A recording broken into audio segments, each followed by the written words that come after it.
ባየኋትም ጊዜ እጅግ ታላቅ ድንቅ አደነኩ የሚለው ላይ ነው ያቆምነው። ያንን አይተናል። ዛሬ እግዚአብሔር አምላክ እሱ የመራን ከቁጥር 7 ጀምረን እስከ ፍጻሜ እንሄዳለን ማለት ነው። ቁጥር 7 ላይ መልአኩም አለኝ የምትደነቅ ስለምንድን ነው?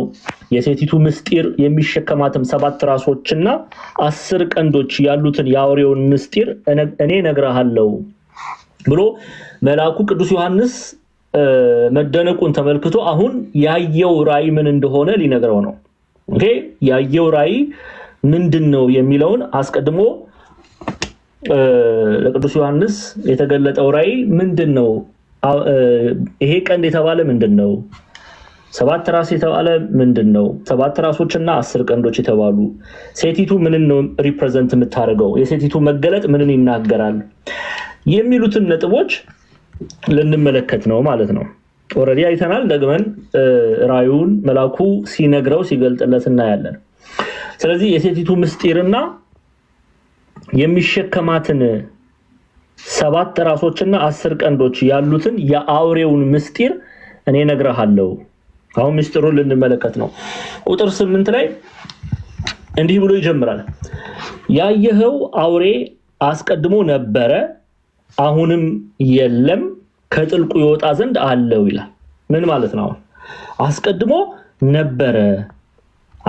ነበረ ይላል። ከዛ በኋላ ይቀጥልና ደግሞ አሁን ደግሞ የለም፣ ከዛ ደግሞ ከጥልቁ ይወጣ ዘንድ አለው ይላል። ኦኬ እችን ክፍል በደንብ እንረዳ። ምን ማለት ነው? ዲያብሎስ ሰይጣን አስቀድሞ ነበረ መባሉ ምን ነው የሚናገረው? አሁንም የለም፣ ከዛ ደግሞ ከጥልቁ ይወጣ ዘንድ አለው ይላል። ቁጥር 8 ላይ ነው ያለው። ኦኬ ይሄ አነጋገር አስቀድሞ ነበረ በሁለት ይፈቱታል። ኦኬ የቤተክርስቲያን አባቶች ራዕይ ዮሐንስ ምዕራፍ 17 ቁጥር 8ን በሁለት አንደኛው በደንብ ስሙ። አስቀድሞ ነበረ መባሉ አስቀድሞ የሰው ልጆችን አዳምና ሔዋንን ማሳቱን ሲገልጽ አስቀድሞ ነበረ።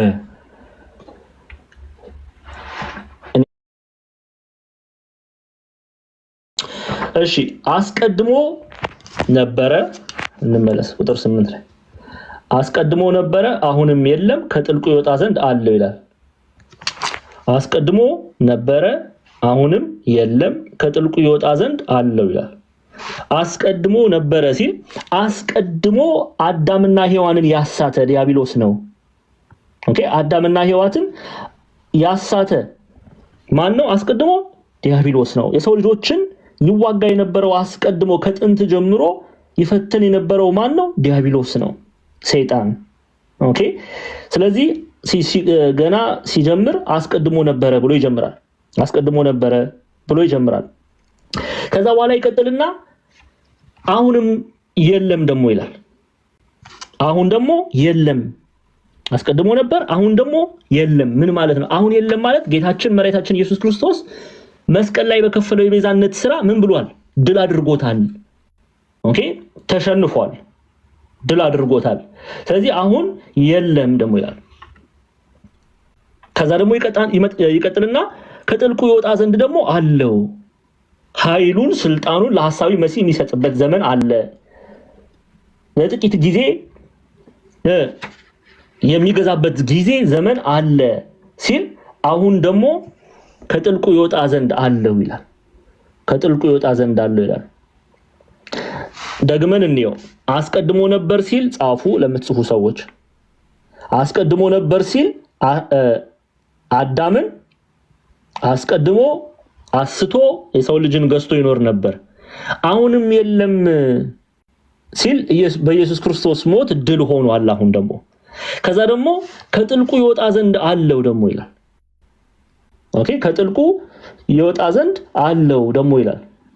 ይሄ ደግሞ ምንድነው? በመጨረሻው ዘመን ደግሞ ይመጣል ሰውን ልጅ ሊያስት በሐሳዊ መሲህ ላይ በሐሳዊ ነብይ ላይ ተገልጦ የሰውን ልጅ ከእግዚአብሔር ሊለይ ዘንድ ከጥልቁ ይወጣ ዘንድ አለው ደግሞ ይላል። እየገባችሁ ነው? ፕሊዝ ግልጽ ነው? በቤተ ክርስቲያን ትርጉም ራዕይ ዮሐንስ ምዕራፍ 17 ቁጥር 8 አስቀድሞ ነበር አሁንም የለም ከጥልቁ ይወጣ ዘንድ አለው የሚለው አንደኛው ፍቺ በዚህ ነው የሚፈታው። ኦኬ ሁለተኛውስ ምንድነው? ጌታችን መድኃኒታችን ኢየሱስ ክርስቶስ ስለ ክርስቶስ ስንናገር አልፋና ኦሜጋ አስቀድሞ የነበረ ወደፊትም የሚኖር ብለን አይደል የምንናገረው? ለምሳሌ ለአብነት ያህል ራዕይ ዮሐንስ ምዕራፍ 22ን ተመልከቱ። ራዕይ ዮሐንስ ምዕራፍ 22 ተመልከቱ። ቁጥር ስንት አልኳችሁ? 13 ይኸው አልፋና ኦሜጋ ፊተኛውና ኋለኛው መጀመሪያውና መጨረሻው እኔ ነኝ ይላል። ኦኬ እነሆ በቶሎ እመጣለሁ ለእያንዳንዱ እንደ ሥራው መጠን እከፍለው ዘንድ ዋጋዬ ከኔ ጋር አለ አለ ጌታችን። ከዛ ይቀጥልና አልፋና ኦሜጋ መጀመሪያም ኦኬ አስቀድሞ ምን ነበራል? አስቀድሞ ነበረ። ከዛ ደግሞ ይቀጥልና አሁንም የለም አሁን ደግሞ የለም አለው። ከዛ ደግሞ ከጥልቁ ይወጣ ዘንድ አለው ደግሞ ይላል። ምን እያለ ነው? ይሄ ክፍል ምን ነው የሚናገረው? ኦኬ አስቀድሞ ነበረ ሲል አስቀድሞ አዳምና ሔዋንን አስቶ ይኖር ነበር።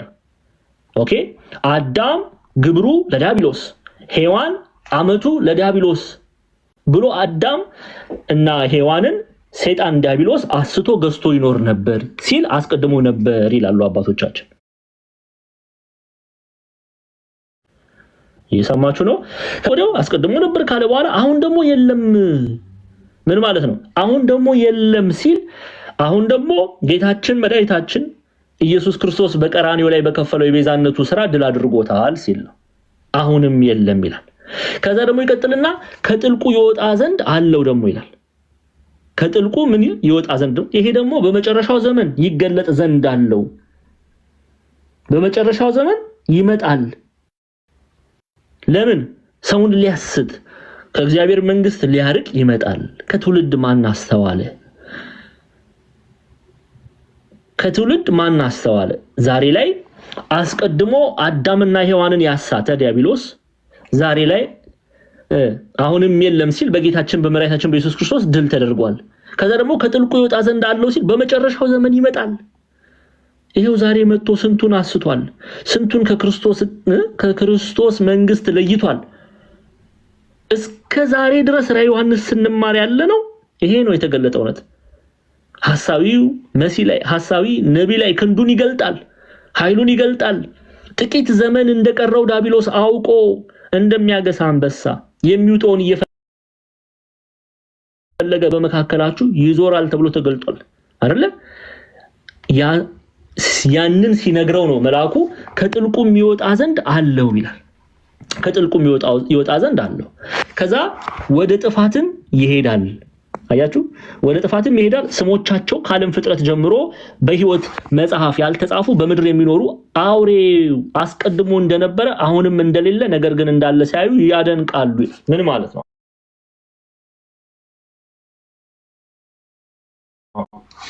እሺ አስቀድሞ አሁን ስሙኝ።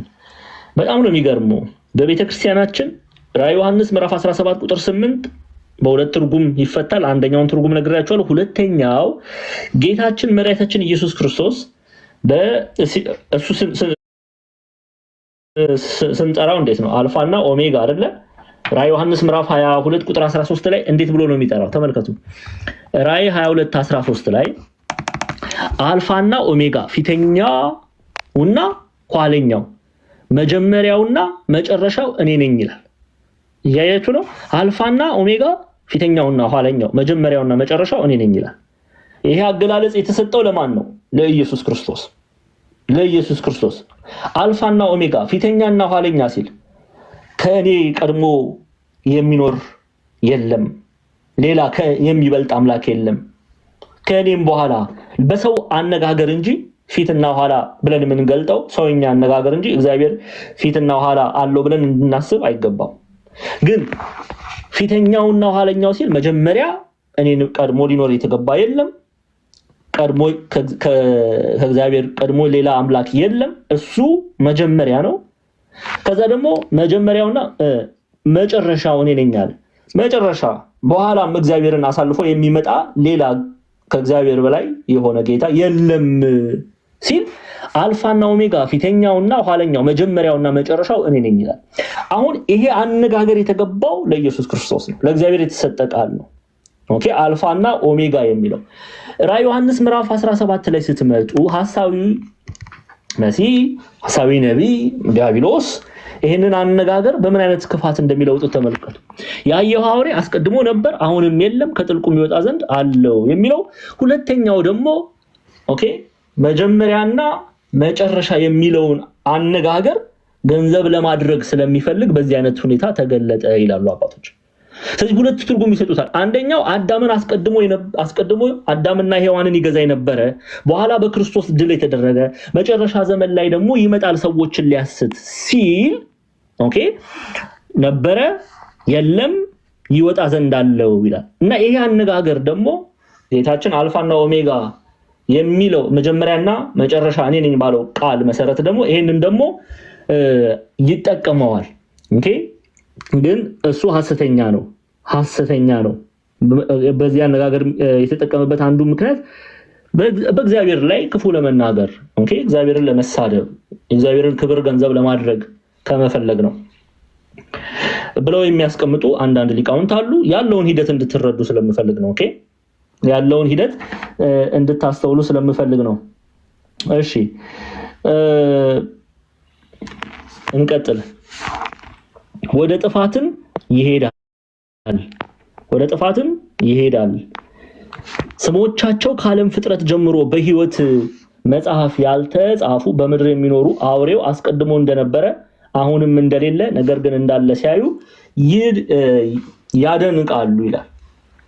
ምን ማለት ነው የሚለውን እናያለን። ኦኬ ምን ማለት ነው?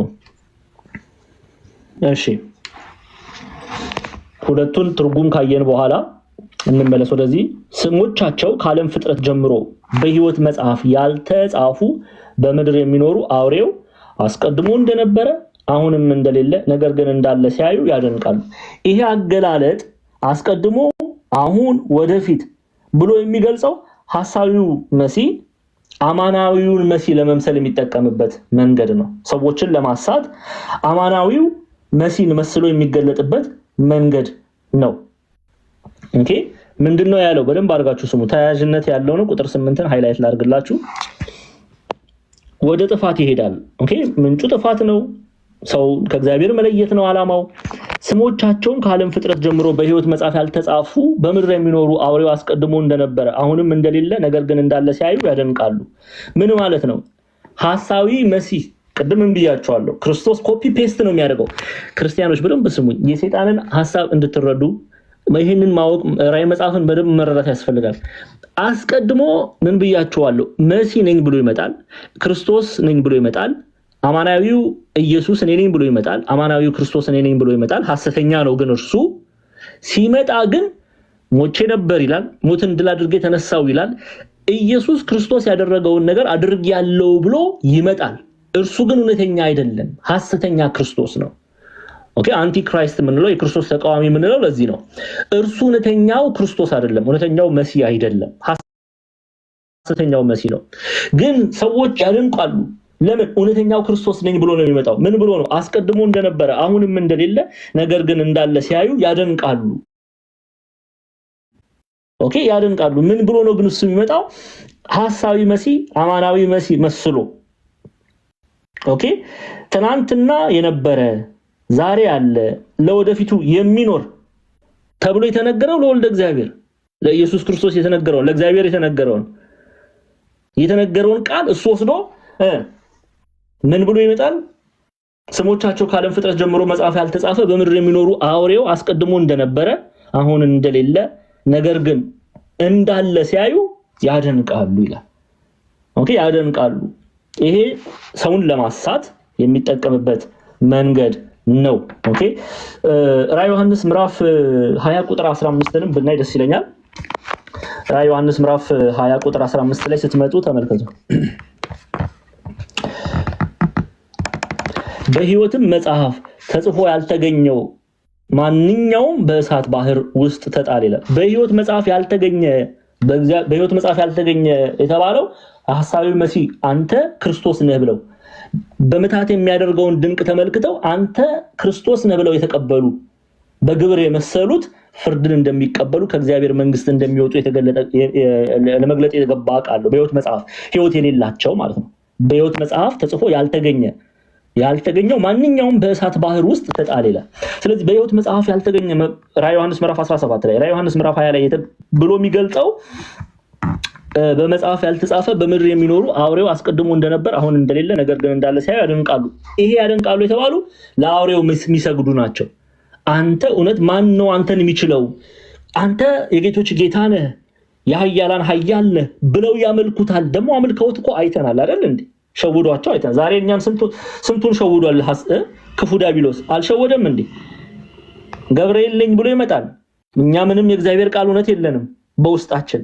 በቃ አንመረምርም፣ ዝም ብለን አሜን ነው የምንለው። በቃ ሐሰተኛው መጥቶ ሲናገር አሜን፣ ሚካኤል ነኝ ሲል አሜን። የቀደሙት እናቶቻችን አባቶቻችን ቅዱሳኑ ግን ይፈትሻሉ።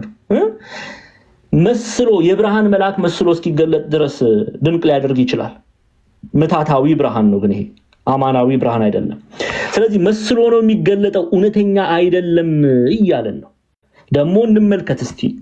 ይሄው ራዕየ ዮሐንስ ምዕራፍ 13 ላይ ተገልጦ ምን አደረገ? ሰዎች አላደነቁትም ወይ? ይሄው ቁጥር 3 ላይ በኋላ እመለሳለሁ። በነገራችን ላይ ራዕየ ዮሐንስ ምዕራፍ 13 ቁጥር 3 ከራዕየ ዮሐንስ ምዕራፍ 17 ቁጥር 8 ጋር ትስስር አለው። ሁለቱን እያመሳሰልን ነው የምንሄደው። እሺ ተመልከቱ አሁን ምን እንደሚል ራዕየ ዮሐንስ ምዕራፍ 13 ቁጥር 3 ላይ ከራሶቹም ለሞት እንደታረደ ሆኖ፣ አያችሁ? እስቲ ሆኖ ብላችሁ ጻፉ። ሆኖ ብላችሁ ጻፉ። ጻፉ አማናዊ እንዳለ ነው። ቆይ በደንብ ስሙ። ሆኖ አንዱን አየሁ አለ። እዩ ከራሶቹም ለሞት እንደታረደ ሆኖ አንዱን አየሁ። ከዛ ለሞቱ የሆነው ቁስል ተፈወሰ፣ ምድርም ሁሉ አውሬውን እየተከተለ ተደነቀ። ሞቼ ነበረ። አሁን ክርስቶስ ተመልከቱ ለኔና ለእናንተ ቤዛ ሆኗል። በቤዛነቱ በቀራንዮ ላይ በከፈለው የቤዛነት ስራ ነው አይደለ መዳናችንን ገንዘብ ያደረግነው። እንደዛውም ዲያብሎስ ምንድነው የሚለው? ሞቼላችሁ ነበረ ይላችኋል ሐሳዊ መሲህ። ያው ክፉ ዲያብሎስ ነው የሚሰራበት። ምንኝ ነበር? ሞቼላችሁ እንደታረደ ሆኖ። ታረደ አይደለም የሚል እንደታረደ ሆኖ አስመስሎ ነው የሚመጣው። ሞቼላችሁ ነበረ። ከዛስ ደግሞ ቆይ ጎበዞች ዛሬ አንላቀቃት። የክፉን ሐሳብማ ሳናፈርስ ቆይ እዚቹ እየጻፍን እሺ ምንድነው የሚለው? ከራሶቹም ለሞት ይሄው ከራሶቹም ለሞት እንደታረደ ሆኖ አንዱን አየሁ። እሺ አንደኛ ታርጄላችኋለሁ ብሎ ነው የሚመጣው። ሞቼ ነበር ብሎ ይመጣል። ኦኬ ታርጄ ሞቼ ብሎ ነው የሚመጣው። አንደኛ እሺ እንቀጥል። እንደታረደ ሆኖ አንዱን አየሁ ነው የሚለው። ግን አልታረደም፣ መስሎ ነው የሚመጣው፣ አማናዊ አይደለም። ከዛ ይቀጥልና ለሞቱ የሆነው ቁስል ተፈወሰ፣ ምድርም ሁሉ አውሬውን እየተከተለ ተደነቀ ይላል። እዩ ክርስቶስን እንዴት እንደሚሳደብ ይህ ክፉ። ሞቼ ነበር፣ ሞትን ድል አድርጌ ተነሳው ይላል። እሺ ከዛስ ደግሞ ሞትን ድል አድርጎ እንደተነሳ ነው የሚናገረው። ኦኬ አስቀድሞ ነበርኩ ይላል። ከዛ ይመጣና ምን ይላል? ታርጄ ሞቼ ሞትኩ ይላል። ሞትኩ። እሺ ከዛስ ነበርኩ፣ ሞትኩ። ከዛስ ለሞቱ የሆነው ቁስል ተፈወሰ፣ ሞትን ደግሞ ድል አደረኩ። ሞትን ድል አደረኩ ብሎ ይመጣል። አደረኩ። ኦኬ እንደዚህ አስተካክለን እስከንጽፍ እንትን የለም ብቻ እናንተ ትረዳላችሁ ሐሳቡ። እሺ ነበርኩ፣ ሞትኩ፣ ሞትን ድል አደረኩ አይደለ? ራዕይ 13 ቁጥር 3 አሁን ነበርኩ፣ ሞትኩ፣ ሞትን ድል አደረኩ እያለ እግዚአብሔርን የተሳደበ ነው ሐሳዊ መሲህ የሚመጣው። ክፉ አውሬ ስልጣን ይሰጠዋል። ኦኬ አሁን ራዕይ ዮሐንስ ምዕራፍ 13 ላይ ሰይጣን እንዲህ ባለ መልኩ እግዚአብሔርን ሲሳደብ ምዕራፍ 17 ላይም ምን ብሎ ይመጣል? ይዩት። ቁጥር 8 ላይ ያየኸው አውሬ አስቀድሞ ነበረ፣ አሁንም የለም፣ ከጥልቁም ይወጣ ዘንድ አለው፣ ወደ ጥፋትም ይሄዳል። ስሞቻቸውም ከዓለም ፍጥረት ጀምሮ በሕይወት መጽሐፍ ያልተጻፉ በምድር የሚኖሩ አውሬው አስቀድሞ እንደነበረ አሁንም እንደሌለ ነገር ግን እንዳለ ሲያዩ ያደንቃሉ። ይሄ በዚህ አገላለጽ የተገለጠበት ሐሳዊ መሲህ እሱ እውነተኛ መሲህ ሆኖ ለመታየት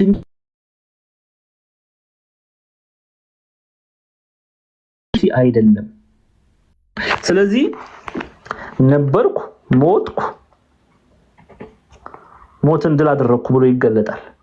ነበርኩ፣ ሞትኩ፣ ሞትን ድል አደረኩ ብሎ ይገለጣል። ነበርኩ፣ ሞትኩ፣ ሞትን ድል አደረኩ ብሎ ይገለጣል። እሱ ግን አማናዊ ሐሳዊ ነው እንጂ ይሄንን በዚህ መልኩ የተገለጠበት ምክንያት ለምንድን ነው? እግዚአብሔርን ለመሳደብ፣ ክርስቶስን ለመሳደብ። ኦኬ የእርሱን እውነተኛ መሲህነት በመጠቀም ሐሳዊ መሲህ ሰዎችን ያስት ዘንድ በዚህ መልኩ ይገለጣል። ለዚህ ነው አስቀድሞ እንደነበር አሁንም እንደሌለ ነገር ግን እንዳለ ሲያዩ ያደንቃሉ ይላል። የሚያደንቁ ሰዎች ግን እነማን ናቸው? በሕይወት መጽሐፍ ስሞቻቸው ያልተጻፉ የክርስቶስ ያልሆኑ ሐሳዊ መሲህን የሚያመልኩ ለእርሱ የተገዙ እነሱ ናቸው የሚያደንቁት። የት ላይ ነው የምናገኘው? ይኸው እዚሁ ራዕይ 13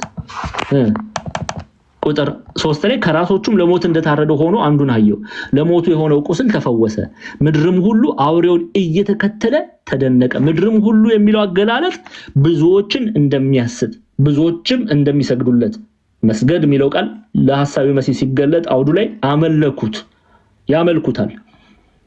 ከሊቅ እስከ ደቂቅ አንተ አምላክ ነህ መሲህ ነህ ብለው ያመልኩታል።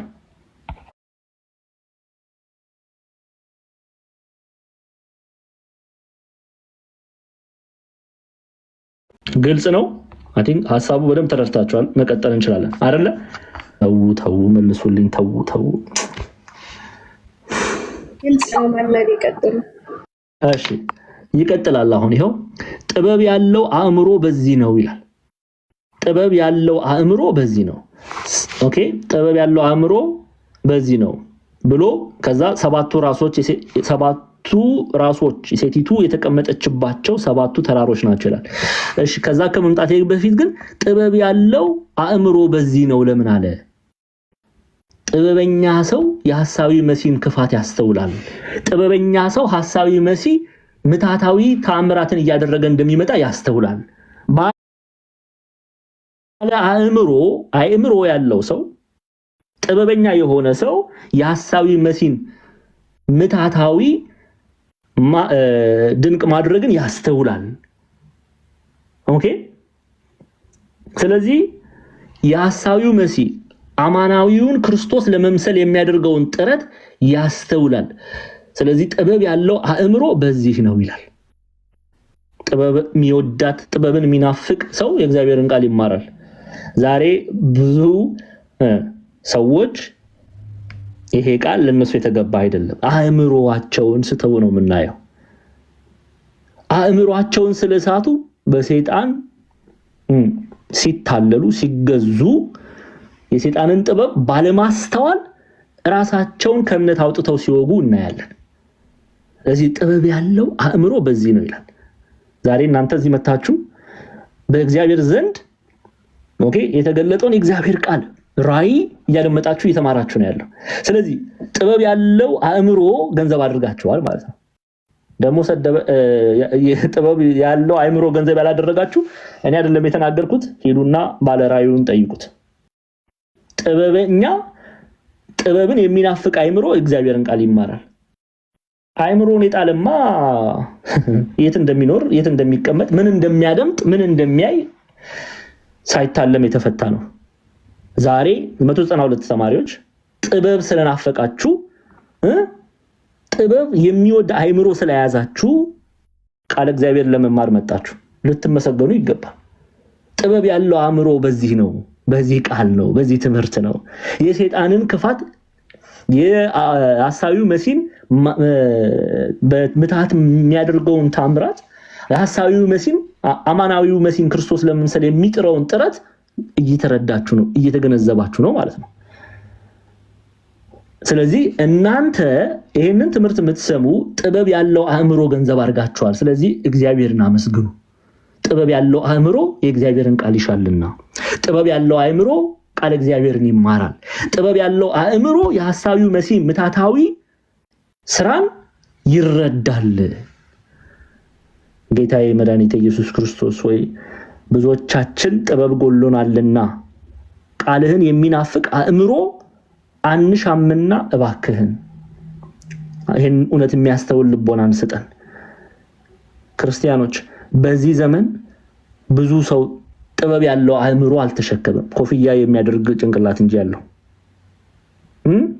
ጥበብን ገንዘብ ማድረግ የሚፈልጋት ማን ነው አለ እንዴ? በዚህ ዘመን የለም። አብዛኛው ሰው ከጥበብ ይልቅ ቧልት፣ ጨዋታ፣ ቀልድ፣ ፌዝ ነው። በእግዚአብሔር ዘንድ ግን ባለ አእምሮ የሚባል የእግዚአብሔርን ቃል የሚማር ሰው ነው። ስለዚህ ጥበብ ያለው አእምሮ በዚህ ነው ይላል። እንቀጥልሽ። እናንተ እግዚአብሔርን አመስግኑ ጥበብ ያለው አእምሮ ሰጥቷቸዋልና። እንቀጥል።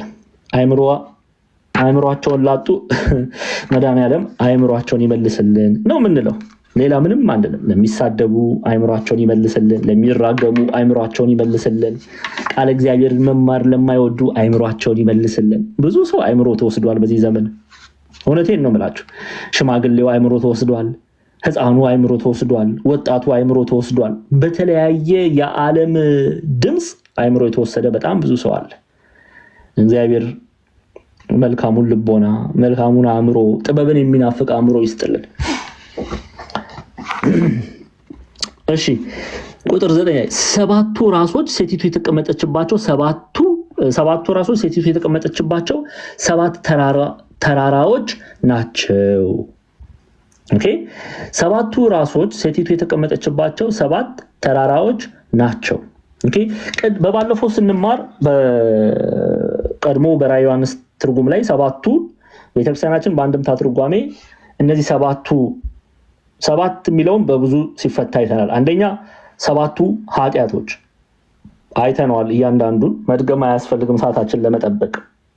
ግን ደግሞ ከዛው ጋር ደግሞ ተይዘን ሰባቱ ራሶች ሴቲቱ የተቀመጠባቸው ሰባት ተራሮች፣ ሰባቱ መንግስታት ለሐሳዊው መሲህ ራሳቸውን አሳልፈው የሚሰጡ ፍቃዱ በእነሱ ላይ ይደረግ ዘንድ ራሳቸውን አሳልፈው የሚሰጡ ሰባቱ መንግስታት ብለን ደግሞ አይተናል። ተራራ የሚለው ቃል መጽሐፍ ቅዱስ ላይ ከመንግስት ጋር፣ ከባለስልጣን ጋር፣ ከኃያላን ጋር ተያይዞ ሲነገር እናያለን። አስረጅ ሰጣችኋለሁ። ዝም ብዬ አይደለም ይሄን ምለው፣ መጽሐፍ ቅዱሳዊ አስረጃ ልስጣችሁ። ተራራ ለምሳሌ ኢሳይያስ ምዕራፍ 2ን እንመልከት። ኢሳይያስ ትንቢተ ኢሳይያስ ምዕራፍ 2 ላይ ትሄዱልኛላችሁ። አስረጅ ለምትይዙ ለምትጽፉ ሰዎች ምዕራፍ 2 ቁጥር 2 ይኸው በዘመኑ ፍጻሜ ከቁጥር 1 ጀምሬ ላምብላችሁ። የአሞጽ ልጅ ኢሳይያስ ስለ ይሁዳና ስለ ኢየሩሳሌም ያየው ቃል ይላል። ከዛ ይቀጥልና በዘመኑ ፍጻሜ የእግዚአብሔር ቤት ተራራ በተራሮች ራስ ላይ ጸንቶ ይቆማል። ስሙ፣ ጸንቶ ይቆማል። ከኮረብቶችም በላይ ከፍ ከፍ ይላል። አህዛብም ሁሉ ወደ እርሱ ይሰበሰባሉ። የማን ተራራ? የእግዚአብሔር ቤት ተራራ። የእግዚአብሔር መንግስት ከመንግስታት የሚልቅ፣ ከኃያላን የሚልቅ፣ ከገዢዎች የሚልቅ በዘመኑ ፍጻሜ የእግዚአብሔር ቤት ተራራ በተራሮች ራስ ላይ ጸንቶ ይቆማል ይላል። በምድር ነገስታት፣ በነገስታት፣ በመንግስታት፣ በምድር ላይ ካሉ ነገስታት የእግዚአብሔርን መንግስት የሚተካከል የለም። አለ እንዴ ጎበዞች? አለ። አለ? የሮም መንግስት ከእግዚአብሔር መንግስት ጋር ይወዳደራል? የከለዳውያን መንግስት ከእግዚአብሔር መንግስት ጋር ይተዳደራል? የሜዶንያን መንግስት፣ የፋርስ መንግስት፣ የግሪክ መንግስት የትኛው ኃያል ነው ከእግዚአብሔር መንግስት ጋር የሚተካከል? የለም። የእግዚአብሔር መንግስት ይበልጣል። ለዚህ ነው ቤተክርስቲያን በጸሎቷ ላይ ምን ትላለች? መንግስት ትምጣ ብለን አይደል የምንጸልየው? አባታችን ሆይ በሰማያት የምትኖር ቀጥሉት እያለን እንሄድና ከዛ ምን እንላለን? መንግስት ትምጣ። የእግዚአብሔር መንግስት ትበልጣለች። ክርስቲያኖች የእግዚአብሔር መንግስት ትበልጣለች። ከሐሳዊው መንግስት የእግዚአብሔር መንግስት ትበልጣለች። ከከለዳውያን መንግስት የእግዚአብሔር መንግስት ትበልጣለች። ከሜዶናውያን መንግስት የእግዚአብሔር መንግስት ቂሮስ ማለት ነው። ከፋርስ መንግስት እነ ዳሪዮስ የእግዚአብሔር መንግስት ትበልጣለች። ከአሌክዛንደር ዘ ግሬት እስክንድሪቱ ኢትዮጵያ ሊቃውንት የግሪክ መንግስት ማለት ነው የእግዚአብሔር መንግስት ትበልጣለች። ከሮም መንግስት የእግዚአብሔር መንግስት፣ ዛሬ ላይ ካለው መንግስት የእግዚአብሔር መንግስት ትበልጣለች። ዛሬ ላይ ምድራችንም ላይ በደም የተጨማለቀ መንግስት አለ። የክርስቲያኖች መገደል ግድ የማይሰጠው መንግስት። የእግዚአብሔር መንግስት ግን ትበልጣለች። ይፈርዳል መድኃኔዓለም እግዚአብሔር አምላክ ይፈርዳል። አይፈርድም እንዴ? ይፈርዳል አይፈርድም? ይፈርዳል። በአርሲ የሚገደሉ በተለያየ ሰሜን፣ ደቡብ፣ ምስራቅ፣ ምዕራብ ክርስቲያኖች እየተገደሉ ነው። ከኛ ጋር ያለው ግን እግዚአብሔር ይበልጣል፣ ይፈርዳል። ብልጫ ያለው ከኛ ጋር ያለው ነው ክርስቲያኖች። ለዚህ በዘመኑ ፍጻሜ የእግዚአብሔር ቤት ስሙ፣ የማን ቤት አለ? የእግዚአብሔር ቤት፣ የእግዚአብሔር መንግስት ተራራ በተራሮች ራስ ላይ ጸንቶ ይቆማል። ምድራዊ መንግስታት ይፈርሳሉ፣ ምድራዊ መንግስታት ያልፋሉ።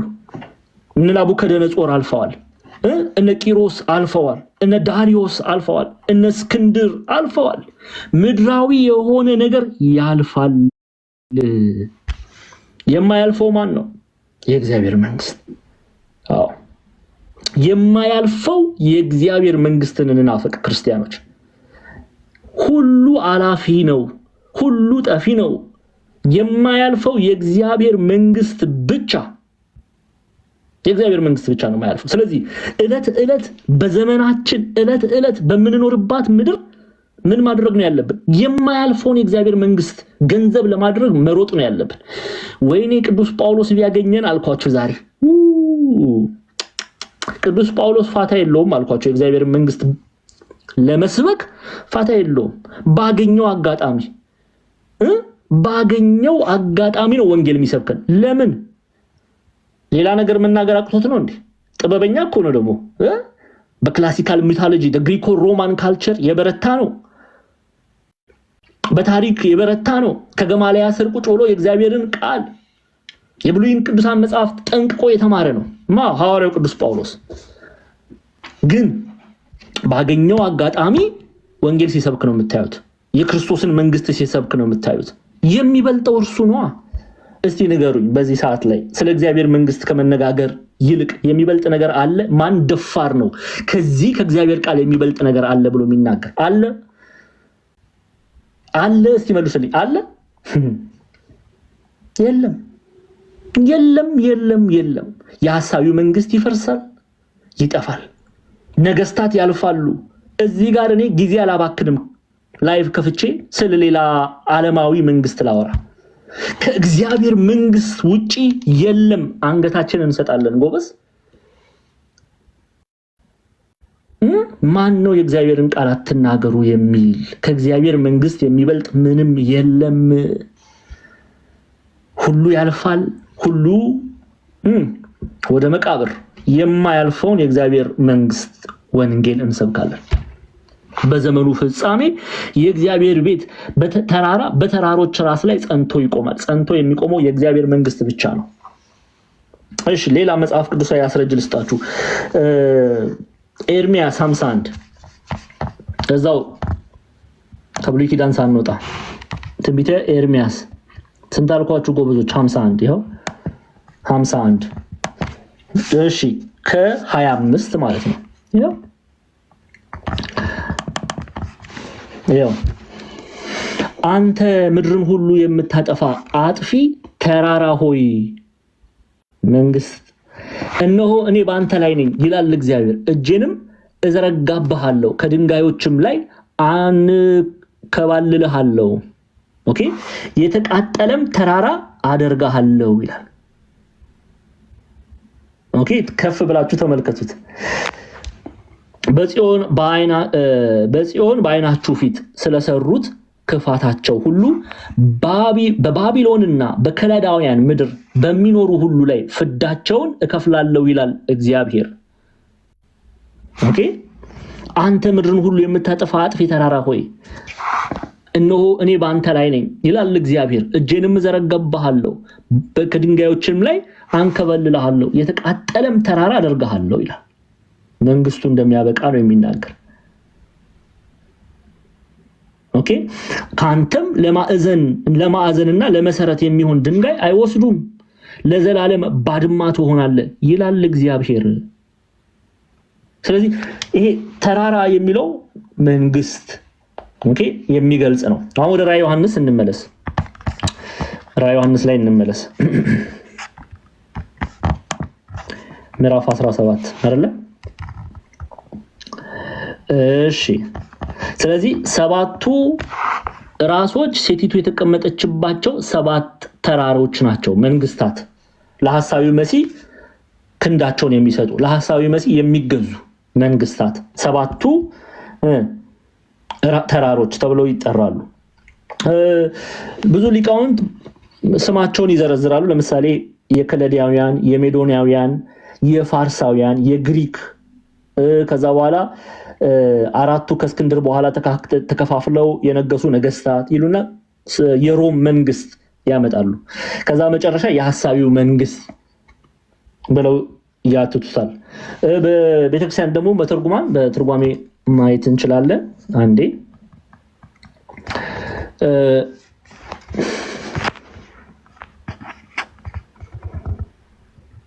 እንመለስ። ቆይ አብረን እሺ ቁጥር 9 ላይ ነው ያለው። እሺ ራዕየ ዮሐንስ ምዕራፍ 17 ቁጥር 9 እሺ 9 ላይ ነው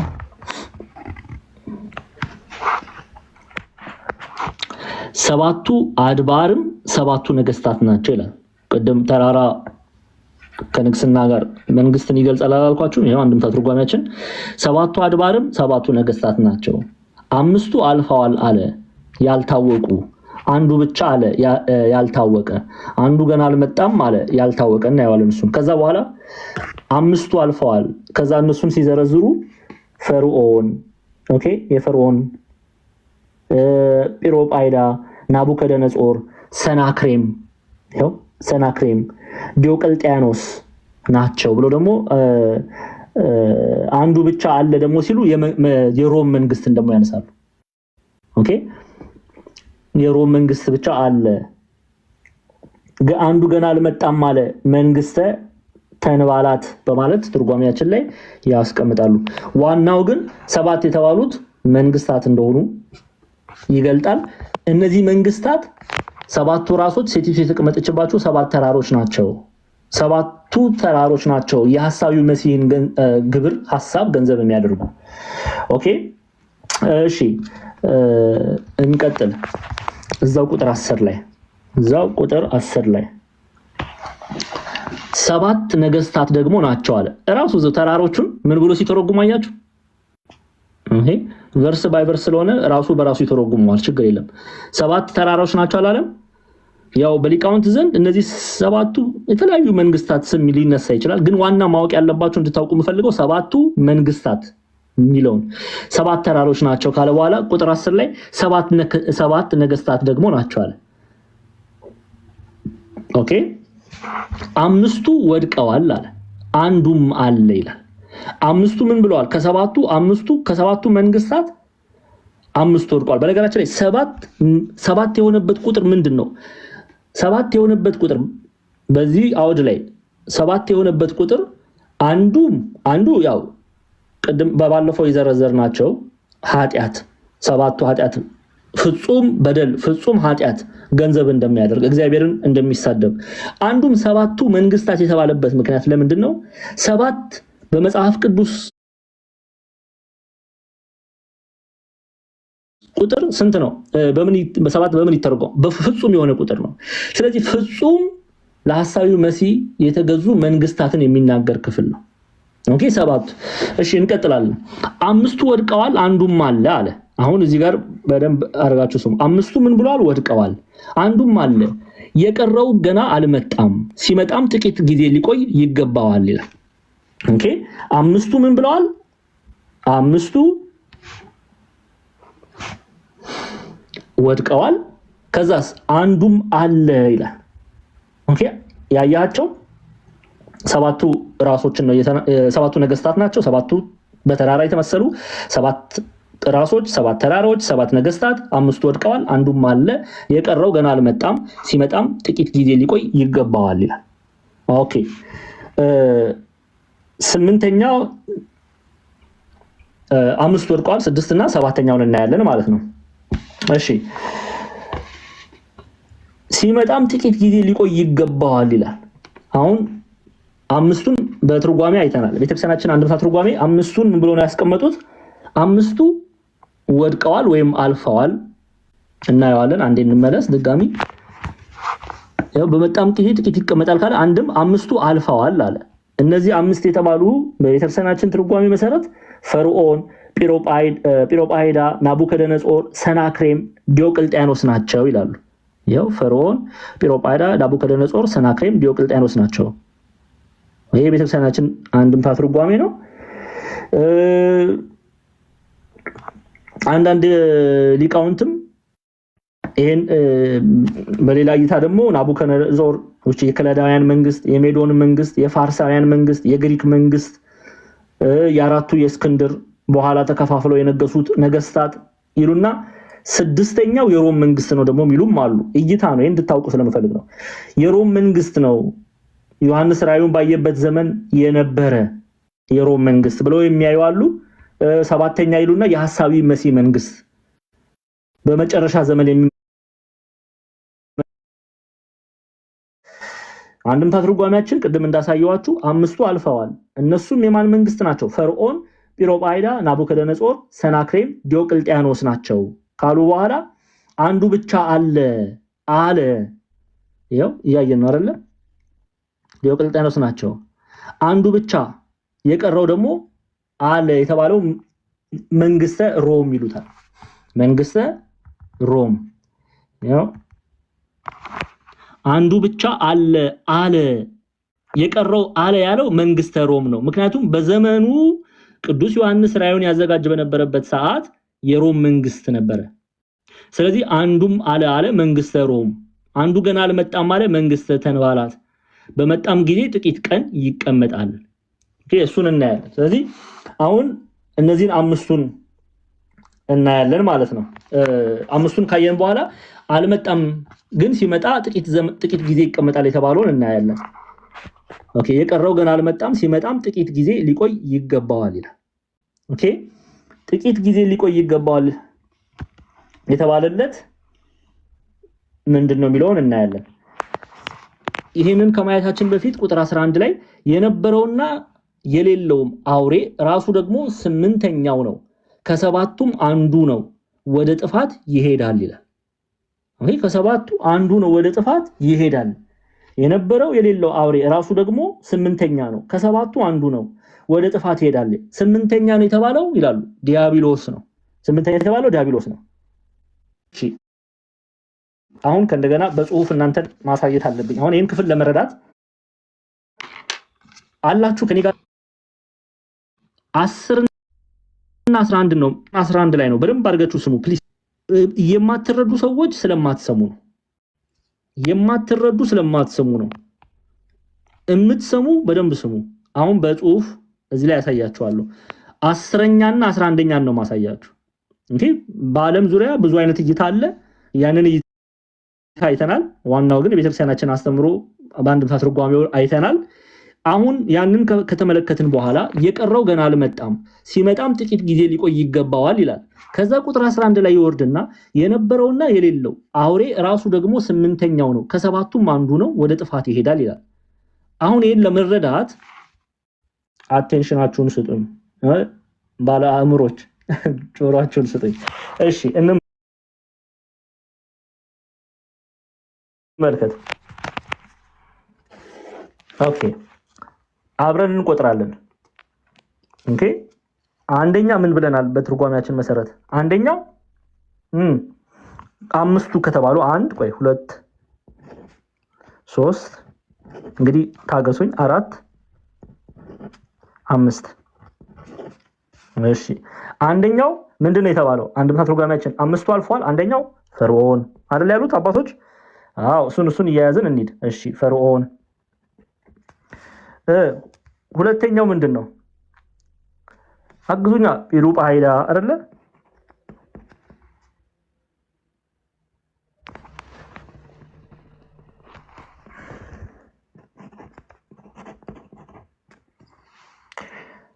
እሺ ሶስተኛ ናቡከደነጾር አንዲ ስለማይመቸኝ ነው ስጽፍ፣ ያው እናንተ እንትን ትሉታላችሁ። ቆይ አንዴ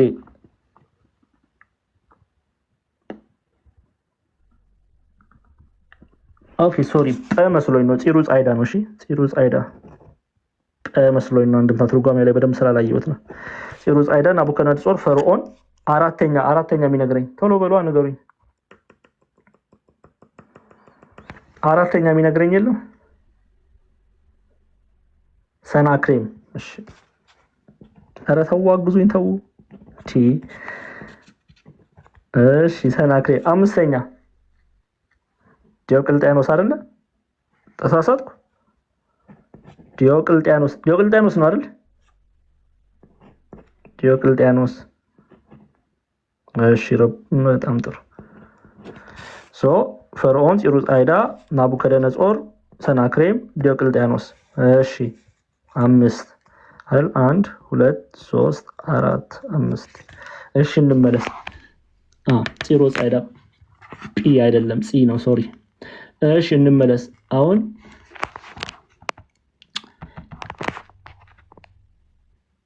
የነበረውና የሌለው አውሬ ራሱ ደግሞ ስምንተኛ ነው አለ።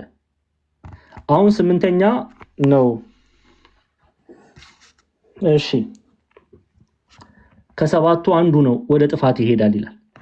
እሺ 1 2 3 4 5 ስድስተኛ ሰባተኛ። ማን ጎበዝ ነው የሚነግረኝ? ስድስተኛ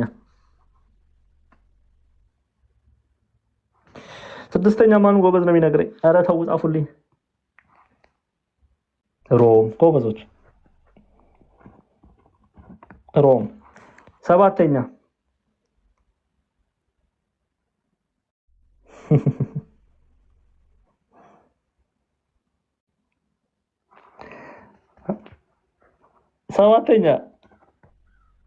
ኧረ ሐሳዊ መሲ። እሺ መሲ ደግሞ ስለ ሌላ ነገር እንዳይመስል ሐሳዊ ልበል።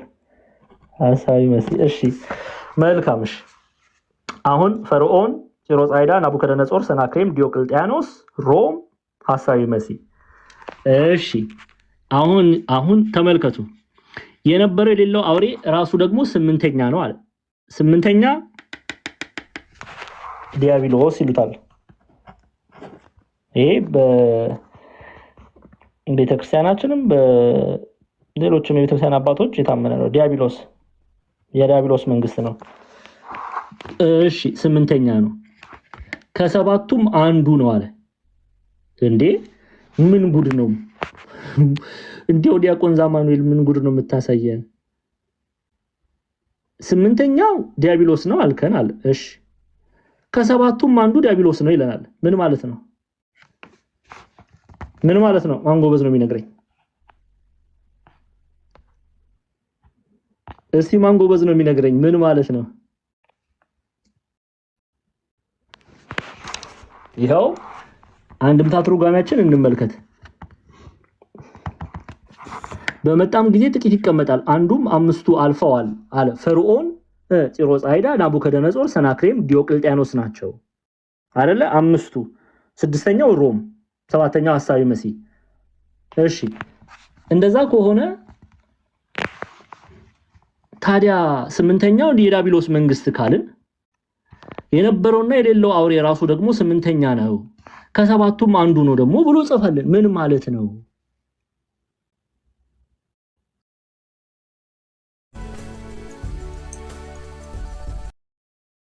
ሰባተኛው የማን መንግስት ነው ጎበዞች?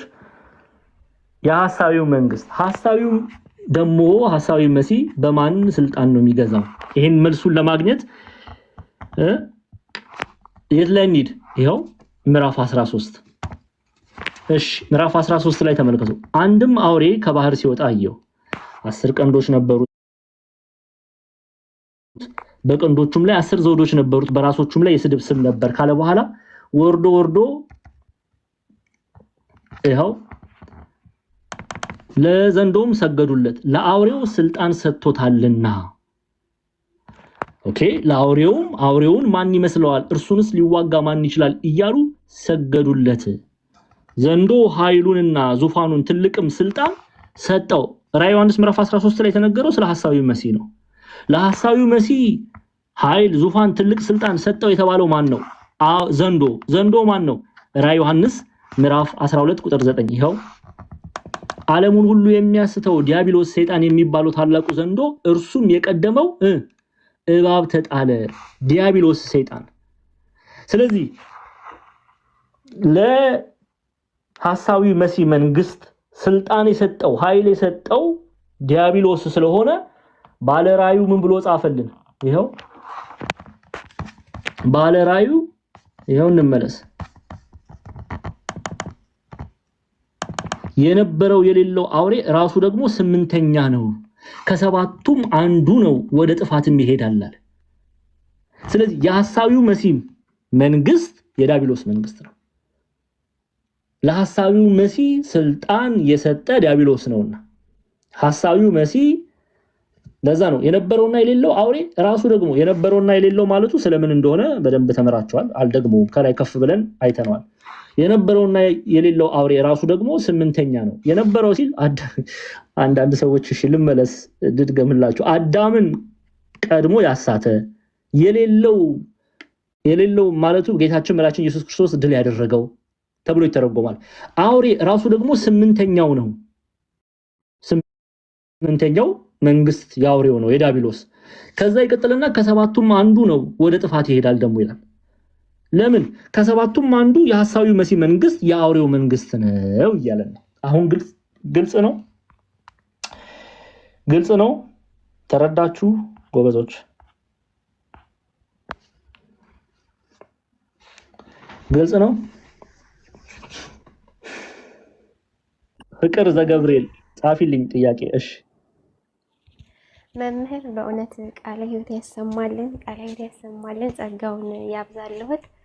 እኔ ጥያቄ አሁን የተማርነው መጨረሻ ላይ ዲያብሎስ ወይንም የሐሰተኛው መሲህን ያነገሰ አውሬው አባታችን ሔዋንን ያሳተው ነው ብለዋልና አሁንም መልሶ ዲያብሎስና አሁን የሚመጣውን ሐሰተኛው መሲህ የሚያነክሰው እሱ ነው ያኔ አባታችን አዳምን ያሳተው?